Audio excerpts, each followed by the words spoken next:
everyone, and welcome to In Your Pocket with thanks to GameFace and Valley Vicious. Great to be back for another week, and we've got the band back together today. Some terrific results across all divisions. Darren Parkin is my name. We've got Quinn DeLuca behind the camera. We've got Lee Lawrence joining us and Liam Vertigan back as well. Lee, first of all, nice to have you on board again. Great weekend of footy. Great weekend of footy, mate. Good to be back here with you boys and looking forward to another great segment. Liam, welcome back. Nice to have you on board. Thank you, Darren. Pleasure to be here. Hello, Lee, and hello, Quinn, once again. It was a fantastic round of local footy and keen to get stuck back into it. Great to be donning our Valley Vicious beanies as well this week. Quinn, nice to have you. We slid you back behind the camera this time, but great to have you on the program. Oh, thank you as always. Yeah, I've been demoted this week. Liam's come back and I've been kicked straight back behind the camera. Doing beautifully as well.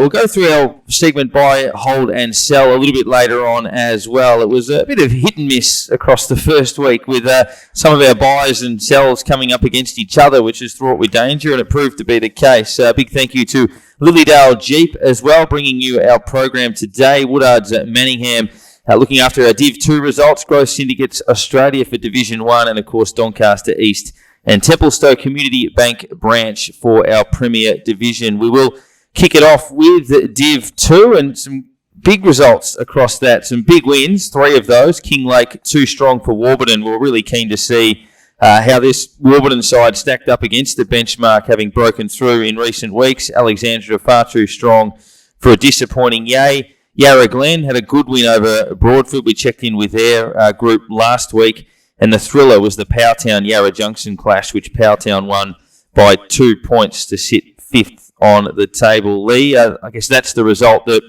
jumps off the page, the big match between 3rd and 5th on the table.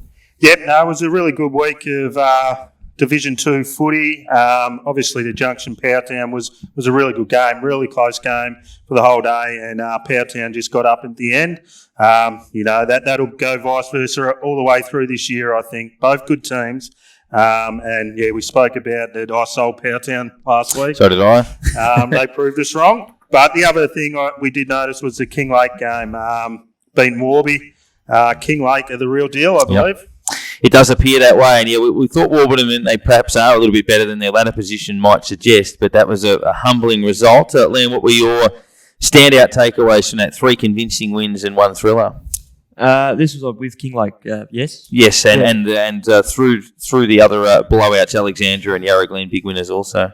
Yeah, as we've already mentioned, Kinglake are going to be the benchmark in Division 2, and hopefully they can keep that momentum up in the middle part and definitely into the later half of the season. I still like the look of Alexandra as well, although they might have beaten a disappointing yay. They're still going along all right, obviously sitting second and just behind Kinglake by a game. They've got a good percentage of 180. And Powtown, they did well to get up in the end against Yarra Junction. That game was going back and forward quite a bit for quite a bit of the afternoon, and to get up in a situation like that, even though both teams are a little bit inaccurate, and they'd probably rue some of their chances if you're a Yarra Junction fan, but credit to Powtown for bouncing back after losing to Yarra Glen the week before. Yarra Junction have been very good over the course of the season. Does that result convince you that Powtown are potentially the real deal, that they can really get things motoring on the back of some strong recruiting? Well, they definitely can, but I think you can't afford to drop too many games now that some teams have pretty much sorted themselves out on the ladder. You're going to have to beat the teams like Kinglake and Alexandra, and although, as I've already mentioned, it was a bit inaccurate and it could have cost Yarra Junction the game, but they can get the ball rolling, and I'm sure that they can keep going and really cement themselves in the later half of the year. Quinn, I guess the standout from that game as we look at it, and 9-15 to 9-17 suggests a lot of missed chances, but David Johnson with a really tough shot after the siren from 45 out on the boundary, just couldn't quite get that through, and that would have obviously changed the whole perception of this round had Yarra snuck home. Yeah, exactly right. If he kicked a goal after the siren, after the week he had last week as well, if I was a Powtown fan, I would have been pretty nervous seeing him line up for goal, knowing what he can do. But obviously, he missed a shot, unfortunately, for Yarra Junction, and Powtown came away with it, which I was pretty happy with, because last week in our buy, hold and sell, I was holding Powtown. I had faith in them, and they proved me right. Yeah, it already would have gone up a fraction in value as well from that. Lisa, Gary Shepherd kicks 6 out of 9 in that performance for Powtown. Jared Bayliss had 36 disposals, so 6 out of 9 in a low-scoring game like that's an enormous effort. He was the match winner. He got quite a lot of it. Jugger was fantastic too. You've got to remember that Power team had quite a few players out too. No Rats in the Ruck and a few others out still to come in. Yarra Junction Powertown games are always going to be a close encounter, but the best team on the day stood up. That might turn around next time around, but well done to the Powertown Footy Club. Great win. We'll get to it in buy, hold and sell a little bit later on, and Yarra Junction don't really lose much out of that in terms of respect within the competition, but do you change your view on Powertown a little bit with a win like that? No. I still always rated them. They're a good team. They've got the best list team there in that comp. It's just a matter of when they get it all going. Will some of these losses that they've had early in the year cost them? Maybe. But I think if they've got their best team on the park, they win most games. Simple as that. Percentage about 103. Obviously, there's some sides above them that have got some fairly hefty percentages. Jared Bayliss is the player of the round. We just spoke about him. 36 touches, but 31 of them kicks. Put the ball inside 56 times, 10 clearances, and 173 ranking points. Probably the other one to touch on out of that division is the kicking on of Yarra Glen. They were always expected to beat Broadford. We spoke to their coach last week, and they had to tick that box. They won it by 52 points. Quinn, do you feel that Yarra Glen can build a bit of momentum? They're fourth at the moment, still with some challenges ahead, but that was just the mature result you wanted after such a rivalry game the week before. Absolutely. I think they'll keep building on this. They had a good win last week as well, and they've gone forward. And although Broadford they are the bottom of the ladder, you can only beat what's put in front of you. And they did it quite convincingly. And I did buy Yarra Glen last week, so I'm still pretty convinced that they'll keep rolling through nicely. And we look at the fixtures for Division 2, the tips this week. We'll start off with you, Liam. Another big game for Yarra Junction against Alexandria, coming off an 81-point win. Yarra Junction, as we say, one straight kick-off, getting another really important victory last week. It's a tough game to tip. Yeah, it is a tough game to tip. Obviously, Alexandria is second on the ladder and playing some pretty good footy at the moment, but I think the fire will just be lit in their bodies after a loss like that, and a upsetting one of sorts as well. So I reckon they can get up and beat Alexandria. Don't ask me why, but I've just got that feeling that they can bounce back hard and knock off one of the form teams in Division 2. Lee, do you concur? This will be a fantastic game. Always Alex up at Alex are hard. Junction will be coming up very strong. I do believe Junction will win, but only just. I'm almost along the same line of thinking. I just think Alexandria might just sneak home. Quinn, how are you viewing it? I'm going with Alexandria as well. I think they've been pretty convincing all year, and I think that home ground advantage, was it even? Or it might be Yarra Junction even. But I think Alexandria will just get over the line with this one. Powertown and Broadford, the next game. So Powertown, we spoke about their percentage being around 103. You don't take any result for granted, Liam, but with the percentage of some of the sides above them, it is an opportunity for Powertown to get hold of someone and put a few on the board. Yeah, absolutely. I think you said it a couple of weeks ago in the first episode that Broadford they're just starting to find their feet in a new competition, and they're still going through that phase. And yeah, you've said it. It's a fantastic opportunity for Powertown to play in front of their home fans, coming off a fantastic win last weekend, and they'll win definitely. Yeah, Powertown will win and win well. Yeah, I'm thinking somewhere in the order of an 8 to 10 goal victory would be a good starting point. Quinn, do you feel they might be able to boost their percentage here? Yeah, and I think they'll be really keen to as well. Like you mentioned earlier, they've got a fairly low percentage at the moment, so they'll be looking to take an opportunity here. Bit of a danger game for Yarra Glen. We've spoken a bit about Warburton. I know they got a touch-up last week from Kinglake, but certainly think they're capable of a bit more. Liam, can they potentially upset an in-form Yarra Glen? I think they can, to be completely honest. We've already said it today that their ladder position doesn't really show how much of a side they really are, because they're they're more than capable of playing very good football. And Yarra Glen, they're sort of, I don't want to say they're teetering, but this is the type of game that they just don't want to take lightly, because Warby are capable of an upset here. I won't tip them. I think Yarra Glen at home will win, but won't be by much. Yeah, another fantastic game. Warby have to simply win this. Mm-hmm. They drop this game, and it's nearly good night for them, I believe. I am saying Yarra Glen will win, though. Yeah, season on the line, I agree, based on the start. It's been a tough fixture. They've had some cruel losses in there, but their percentage indicates, obviously, how competitive they've been. It's still hovering around the 100 mark, even though they lost a game by 14 goals on the weekend. So they can take it up to Yarra Glen, but they are putting together a nice run of form. Yarra, and at home, I think they'll sneak it, Quinn. Yeah, I can't go past Yarra Glen with this one. Don't think it'll be a blowout, though. Kinglake, on the other hand, that should be a blowout against a disappointing Yay, Liam. Yeah, I don't think you need to delve too much into this one. Kinglake will win. Yeah, Kinglake again. Obviously, they'll win this one. They'll win the one the week after, and halfway through the season, they'll be 8 wins.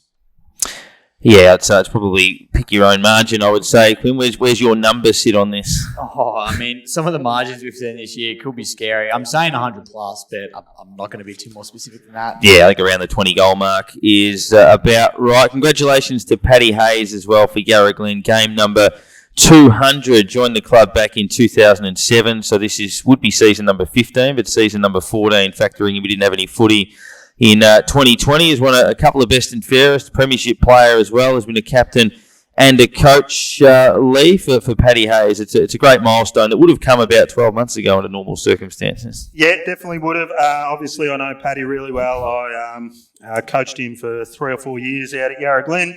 Ripping bloke, great fella. Everyone around the not just the club, the league love him.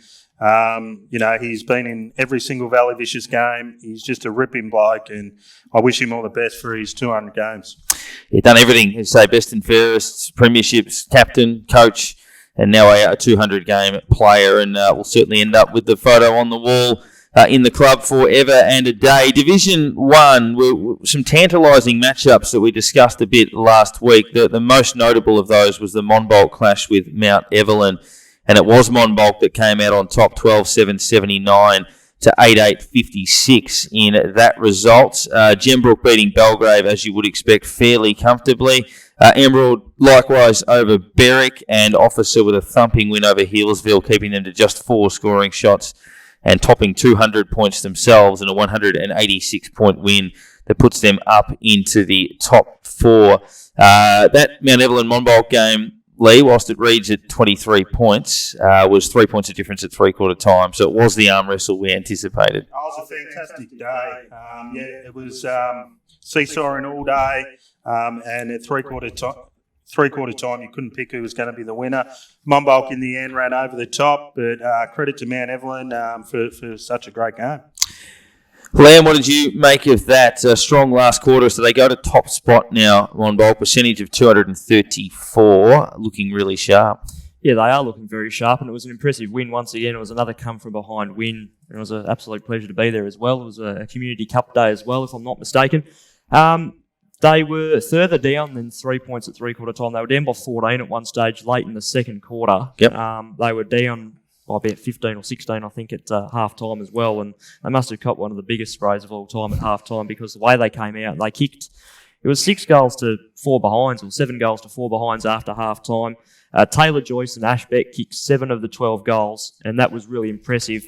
Ashley Beck was actually really, really strong all day down 40, took a lot of contested marks. He was first to the ball an awful lot, and he seems to be their first or second lead-up forward target when Taylor Joyce is actually on the bench. And credit to Tom Taylor as well. He had a fantastic game, and he was actually awarded the best on-ground medal in what was a fantastic come-from-behind win. Once again, my Monbolt, who now go to the top of the ladder with a nice percentage of over 200. The all-round game of Michael Langworthy, 19 touches, 19 hit-outs, 7 inside 57 clearances, 2 goals, and 172 Premier Data ranking points for a ruckman to play an all-round game like that, getting the ball, hit-outs, clearances as well, so not just tap-outs, and then to go forward and kick a couple. Yeah, he was really impressive, and probably another reason why they came back so hard and ultimately got the win in the end. And he was probably a little bit unlucky, in my opinion, not to actually get the best on-ground medal. Yeah, it's hard to argue with the numbers that he put forward. What was the atmosphere like? I know a lot of us are probably rejoicing about being back at the footy, but it's a top 2 clash between two sides, community game, as you said. It would have been a terrific place to be. It was a terrific place to be, although it was absolutely freezing down there, it had to be said. Good to see a good crowd back at local footy again. That's just not only at Mount Evelyn, it would be every single local club in the Outer East region, and not only all around Victoria, but there was certainly parts of the day where the Mount Evelyn fans tried to get their players up every time the ball was down in their forward line or went out of bounds right in front of the pavilion and the social rooms. They just tried to bring them up. Obviously, the highlight of the day for me, I'm not sure if it's the same for you, but what was your highlight of the game? You're not alluding to when the young fella climbed the fence I and got the definitely am. football. I thought it was fantastic. What happened? You go on, Lee.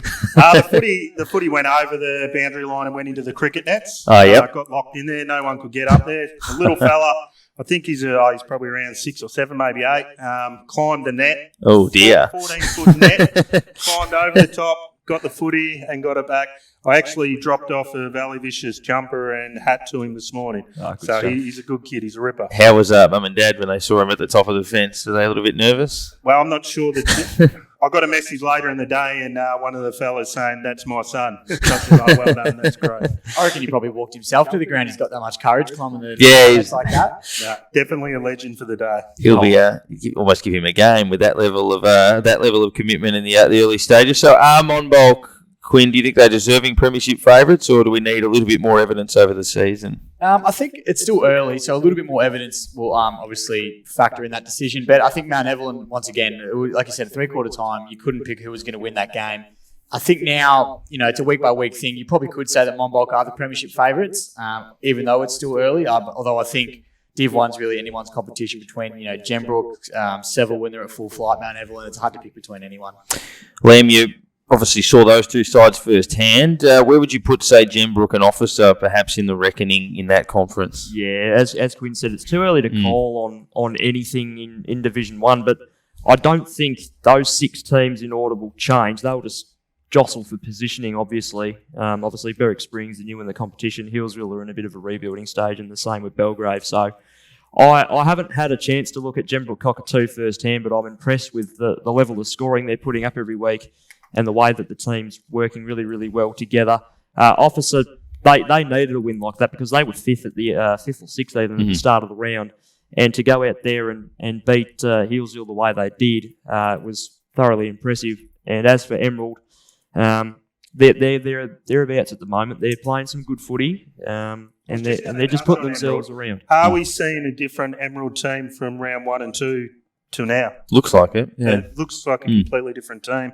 My other big concerns are Hillsville Football Club. Where are they at? A couple of big thumpings now. Yeah, the percentage is 35, which is pretty ugly, and they've been beaten 32 goals to 4, but the 4 goals are only 4 scoring shots, so that could have been even worse potentially for them. But yeah, they've struggled. Do you agree, Quinn, that top 6 will likely stay the top 6? Just ends up being a matter of order. There's a bit of a drop away at the bottom, unfortunately. Yeah, I can't see the top 6 changing. Like Liam said, it'll just switch around a little bit. I feel like Emerald will probably end up finishing around 6, despite what we've seen in the last 2 weeks. I think early on just gave some slightly concerning signs, but yeah, the top 6 won't change for mine. Seville with the bye in that weekend, so we'll see them again this week. Josh Tilley of Gembrook is the player of the round. 31 touches, also kicked a goal, 9 inside 50s. Used the ball at 74%, which is certainly pretty tidy, and 176 ranking points. That was in their 67-point win over Belgrave, which took them to 3rd on the table. We look to this week, we see Seville again, and Lee, it's probably hard to go against them bouncing straight onto the winners list with a strong performance against Hillsville. It's going to be really good to see Seville after the bye and actually see where they're going to be at. Hillsville need to bounce back, and I have no doubt they will. Hillsville are a very proud football club, have had a few injuries. This game will be a lot closer than a lot of people think. It's always been a bit of a rivalry there. Seville will win that. Liam? Yeah, I think Lee spoke about it perfectly there. You'd think Seville will win, but it'll be interesting to see how, as you've already said, where they're at after a bye and a pretty tough time for the club, obviously. But I think they do win, and Hillsville could put up a bit of a fight, I reckon, after last weekend. Quinn? Yeah, I'm going to have to join the others there and going with Seville, although Hillsville, you just don't know what to expect anymore. Especially with footy these days, anything could happen. A good mate of mine actually plays for Hillsville, Max Donegan, and he's talking about some good things happening at the club. So who knows, it could be a turnaround for him, but I'm still going to be going Seville for this one. Likewise, basically echo the sentiments across the board. Monbulk and Emerald, Lee. This is a good test for Emerald as to the question that you asked before. We'll find out a bit about that here. We will find a lot out here. Will be a fantastic game, and I'm slightly pushing towards Emerald. I reckon good form coming into it. I reckon they can get one in.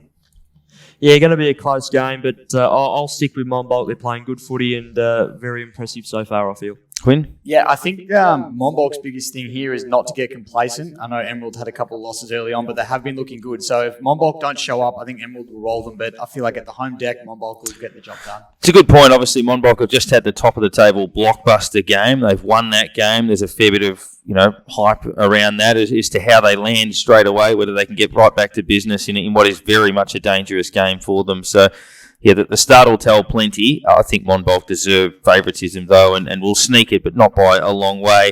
Officer and Belgrave, Lee. Belgrave probably hard to tip with much confidence. Yeah, definitely. Officer will win this and win it well. They're really getting into some good form and sharing the footy around quite a lot. They'll win that game easily. Officer for me. Yeah, Officer for me. Yeah, by plenty. Mount Evelyn and Berwick, another game that on paper reads fairly one-way. Lee, can you mount a case for the Titans? Unfortunately, I can't. Mount Evelyn will bounce back and win. Yeah, Mount Evelyn will win. Yeah, Mount Evelyn will win for mine as well, although this will be a great test for Berwick Springers coming up against one of the top sides. So interesting to see how they go, but I don't think they'll topple Mount Evelyn. Yeah, and they get a top side on the rebound too, which is always pretty tricky. So Mount Evelyn for mine. Into the Premier Division where we had 3 matches over the weekend. And that saw Cranbourne thump Upway by 128 points. Warriallic also by 109 points over Doveton, which on paper read as a lot tighter matchup than that, but didn't turn out to be that way. And Pakenham, a little inaccurate, beat a Wandon side that has been so competitive but just can't buy a result at the moment. We look at the ladder for them to be winless through 5 games but have a percentage of 85. That's an indication as to how close they've been. I mean, that suggests they're getting beaten by an average of about 3 goals across the season. So you look at teams above them, Doveton and Upway, that have got on the board that have percentages of 27 and 44 and have copped some frightening belting. So credit to Wandon for that not happening, but they're just not quite getting the results. Lee, what stands out for you amongst those results? Firstly, Wandon, a fantastic effort there against Pakenham. That was a really tight game. What stands out to me is the Warriallic result there. They've proven that they are a good team and they will only get better. They've still got a few injuries, Worry, and they're going to push. They'll keep pushing. Don't write them off. If you're a Doveton fan, would you be a little bit concerned about how you've gone from playing so well in Division 1 in 2019 to really struggling in Premier in 2021? Yeah, definitely. You'd be definitely concerns there. Yeah. Yeah, it's been interesting judging that across all football competitions, the transition up and down through divisions, but particularly given it's been a year in between in some cases. It leads to a lot of changing in personnel, but some sides have obviously ridden straight up into higher divisions and flown along. Other sides have dropped back and struggled.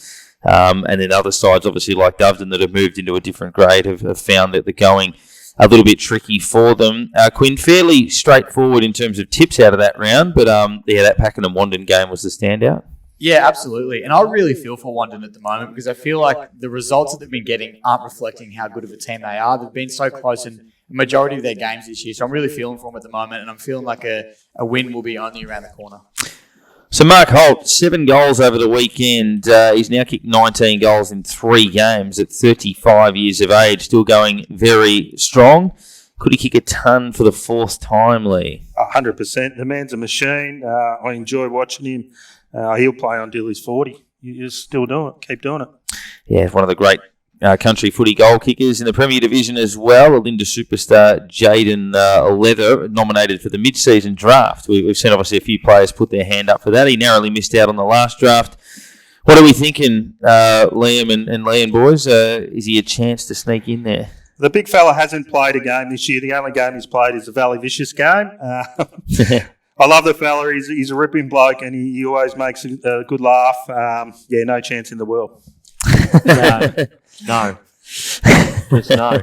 I reckon the Leatherman has more chance of winning the getting on the chew on the Valley Vicious page than getting drafted. Well, Quinn, you've been kicking plenty in the ammos. Have you put your hand up or No, I was saving myself for next year's draft. I thought I'll just wait till next year, prime myself a bit more. build the fitness base a bit? Exactly right. After a year off, it's a bit tough coming straight into it. So. What about Daniel Gorringe? He's obviously played AFL at 2 clubs. So we know he's done a bit of he was on Big Brother and various other things. Is there anything left in the tank for the big fella? From my understanding, he hasn't played a game of footy this year. I think he's taken the piss nominating myself. Probably. I think he takes the piss out of his own career a bit. So, yeah. Good luck to him. He seems like a ripper of a bloke. I just want to see him out there for Powtown at least 3 or 4 times this year. It'd be great to see him out there and represent the club. Yeah, ruckman can be journeymen. You get a lot of ruckmen that survive a long time in the game. We name plenty in the AFL, like Andrew Phillips and those sorts of players. Jonathan Giles, I think, was the classic journeyman ruckman back in the day. Even Tommy Campbell at the Kangaroos, it would be another one of those.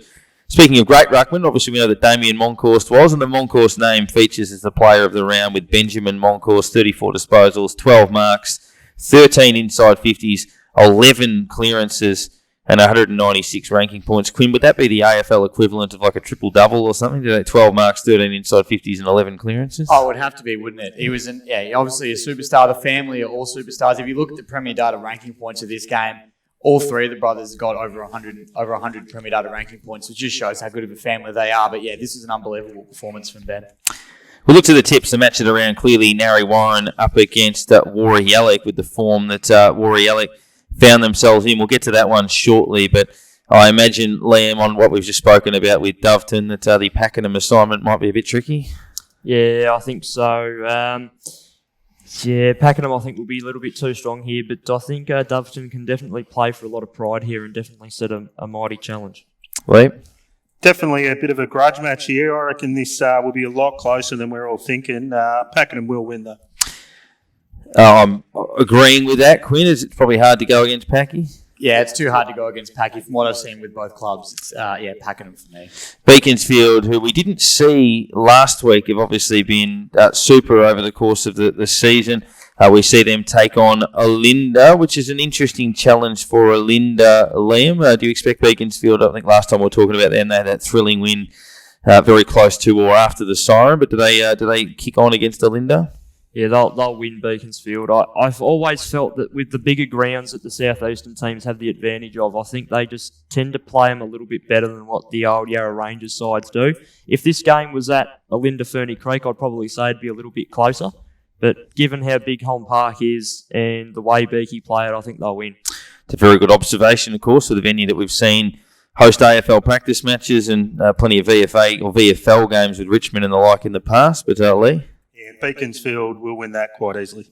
Quinn? Yeah, Beaconsfield for me as well.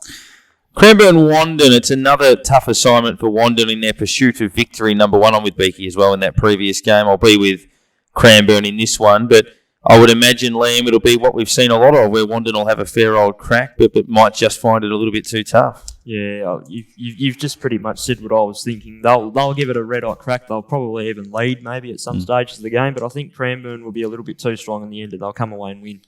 Yeah, Cranny too strong again. Unfortunate for Wandon. They'll have a crack, but they won't get the win. Quinn? Yeah, once again, I feel bad for them because I think they're going to get very close here, but I just don't see them getting over the line at home. That match at around Narry and Warriellic, it's 2v5 on the table. Warriellic obviously demonstrating that they can be a bit better than that with their thumping win from last week. Liam, how do you see them faring here against the Maggies? They'll take it right up to them, I think, but given how big Kalora Park is as well, I think that it's sort of like the Beaconsfield Olinda game that I think Narry might just play the ground a little bit too well and they'll come away and win. Yeah, I'm going to go the opposite. I think Warriors starting to play some decent footy. They're starting to get some of these young blokes back into the team. Warriors are going to get up. Win? I'm going to go Narry. I'm going to go Narry for the home ground advantage, but I agree with Lee with what he said. I think it could be an absolute ripping game, but Narry for me. Ripping game, I'm going to go with Warrior carrying that momentum through from the big win from last week. They'll start well and they might just be able to hold on. Very tough game for them. Now, buy, hold, and sell. It's our second edition of that. A reminder that whatever platform you're viewing this on via social media, you can comment and give your buy, hold, and sells. You can smash us for ours. You can remind us that we sold Powelltown last week.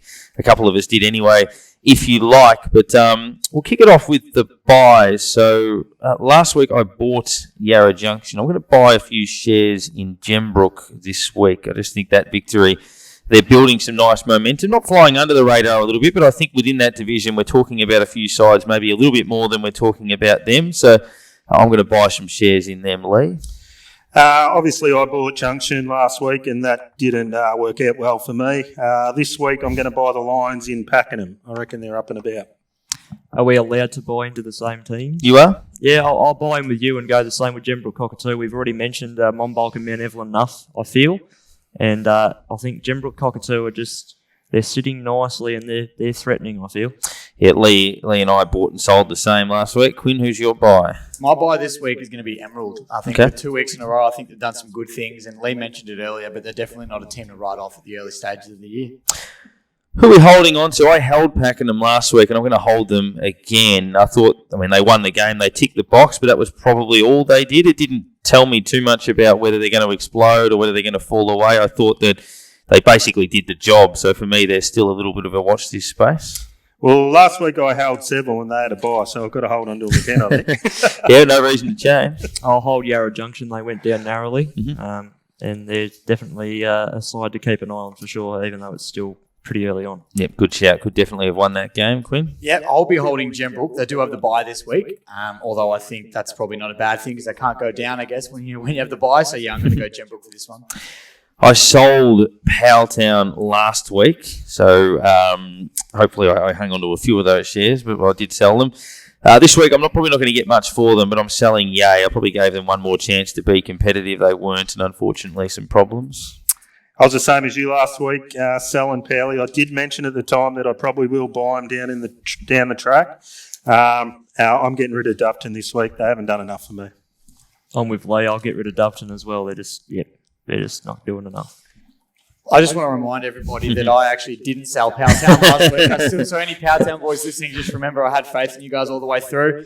It's a bit of a tough one for me this week. Hard to say. I think I'm going to probably cop a bit for this, but I think I'm going to sell Warby. Okay. I see them sitting around the same spot. I don't see them climbing up too much further up the ladder than where they are now. Yeah, I think that result on the weekend was a bit of a concern in terms of that, with them at an 83-point loss. There so that's our buy, hold, and sell. We look at the veterans as well before we do wrap things up. Narry beating Gembrook by 20 points. A couple of the other results saw Healesville beat Tooradin by the best part of 10 goals in that game, 59 points at the end margin, and Mount Evelyn getting hold of Marysville by 127 points, kicking a very accurate 24 goals for. So a few of those Mount Evelyn veterans might want to head down to Moorabbin this week and look after my Saints in front of goal. But Lee, your summation of those? I think the results pretty much went the way we thought, except for the Narry Warren Gembrook game with Narry Warren getting up. Always was going to be a close game. Healesville with a fantastic win over at Tooradin. The Healesville boys, I spoke to them during the week. They are wrapped with the facilities out at Tooradin. Have any of you boys ever been there? I've been at the Tooradin, yeah. I've been there once before. Apparently it's very impressive. It is. You don't expect it going in there, but once you get there, you are quite impressed. Yep. And for this week, so Healesville plays Gembrook. So Gembrook relatively narrowly beaten by Narry Warren. Healesville had that strong win. Mount Evelyn and Narry, two winners from last week, play each other, and a couple of sides that got beaten last week handsomely in Tooradin and Marysville. How do you split them, Lee? Them first two games, really, I guess all games are really good games and could go either way. Twilight match out at Healesville there. I'll pick Healesville. Mount Evelyn, Narry Warren, I'll pick Mount Evelyn. And this Tooradin Marysville game, wow. I'm going to go Tooradin. Tooradin there, also back at home. So it's a couple of weeks away, the weekend of the 29th and the 30th of May. A big thank you to Growth Syndicates Australia, to Woodard, to Manningham, Lilydale Jeep, Doncaster East and Templestowe Community Bank branches. I think, Liam, you did speak about how fresh it was out at the footy. I think all of us that attended games this weekend would attest to that. So good thing we do have these Valley Vicious beanies. Can people snap these up if they want to? Yep, definitely. You can get all merch on the Valley Vicious page. Just click on the link there and it'll go straight to the shop. Get around it. Yeah, very warm. Take them along to your next outing at the footy this weekend if you get the chance. Lee, thank you. Thanks for having us again. Liam, cheers. Nice to have you back. Thank you. And Quinn, good stuff. Thank you very much. Thanks for putting me back behind the camera. This has been In Your Pocket with thanks to GameFace and Valley Vicious. Have a good weekend at the footy.